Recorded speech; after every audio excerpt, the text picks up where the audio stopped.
Wasa aka ce mafarin girki, so da shi mai tsiro ne, farkon safari cikin duhu, ai laliman kai da kai ne.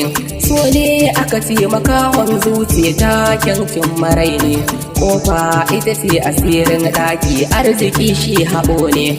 Soyayya farin ciki wani sa'in za ya zama takatse ne, dace da masoyi shi ne riba in ka cimma dace. Wata yarinya nake so ne, mata yi tsirwa raina, tara da jinin jiki kyawun tafa ya haura wa kaina. Kullum tana nuna ni ne na ta ko farantawa raina, in ko fagen nan na nuna kula ne har girki take min. Hubbi ko kuma ruhul kalbi sunan da ta samin, ita ce tabban sarautar zuciya komai ta saki min. In dai batu ne hakan soyayya mu za a yi sakawa, shauƙin juna riko na amana ya zarce faɗawa. Dangi har kwaikwayon mu suke yi don ba na kwatance, ba san ra'ayin ki mun karabe ba na san kaddara ce.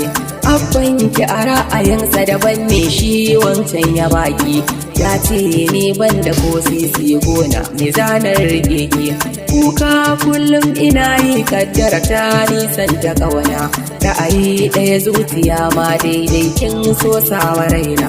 Sai dai in tuna da soyayyar ma'un ko kawa raina, haƙuri shi ne ya kyautuni shi da ke na so na rayu. Soyayya rayuwa ce wanda zubin ta sanya ka koyo, in ko ka afka cikin komarta ba ta jura wayo. Na san ke ma kina ta tunanin me ya faru kanmu, alƙawarin nan da muka yi wa juna ya sarki wuyanmu. Minti guda ba mu saurarawa ko yaushe wayar mu, ba ma rabuwa sakan da dakika kullum ga mu tare. Wasa ne rayuwar soyayya ni da ke ga mu tare, mai kukan zuci na yi na fili so ya sa na zere. Hakanan Allah yake ikon sa ba tilasu bane ba, in ya so ba ka sai ka samu ko ba yau bane ba. In ko ya hana ka ba mai ba ka ko da ban faɗi ba, in dai da rabo da nisan kwana sai mun auri juna.